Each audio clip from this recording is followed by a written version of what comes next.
एक बारी एक राजा के पास में दो तोते थे।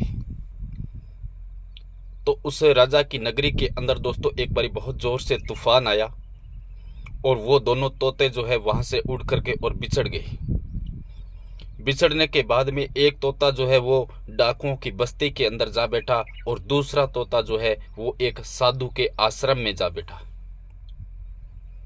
अब इस बात को बीते हुए साल 2 साल हो चुके थे और राजा भ्रमण के लिए उसी डाकुओं की बस्ती के अंदर पहुंच जाता है। अब जैसे ही राजा घूमते घूमते उस डाकुओं की बस्ती के अंदर पहुंचता है और उस तोते की नजर जो है वो राजा के ऊपर पड़ती है। राजा को देख करके तोता कहता है कि इसे लूट लो, इसका धन हड़प लो, इसका घोड़ा छीन लो। इसी बात से तंग आकर राजा जो है वहां से चला जाता है और दोस्तों चलते चलते ही राजा उस आश्रम में पहुंचता है जहां पर वो दूसरा तोता एक साधु की शरण में जाकर के बैठा था। अब उस तोते की नजर भी उस राजा के ऊपर पड़ती है और राजा उस तोते को देख करके हैरान हो जाता है, जबकि वो तोता उस राजा को इज्जत और मान सम्मान के साथ में कहता है कि आइए राजन, आप बैठिए, जल ग्रहण करिए। ये बात सुन करके और राजा आश्चर्यचकित हो जाता है।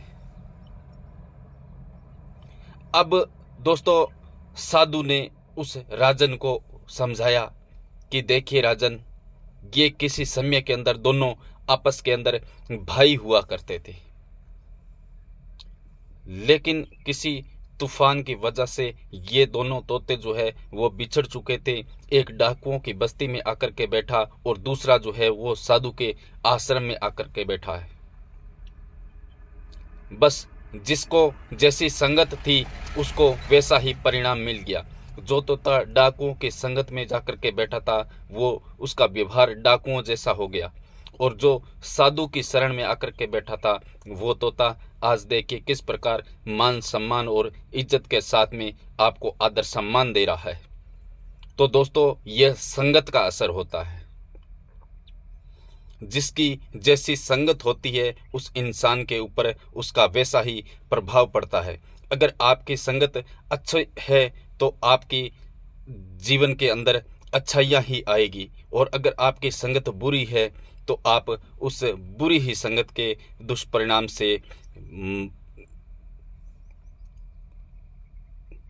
तो इसलिए हमेशा संगत जो है वो हमेशा अच्छे लोगों की करिए, अच्छी वाणी बोलिए और अच्छे लोगों के साथ में अगर आपकी संगत होगी तो आपका भविष्य अपने आप सुधर जाएगा। तो देखिए दोस्तों, वीडियो को ज़्यादा से ज़्यादा शेयर करिए, लाइक करिए और कमेंट करिए।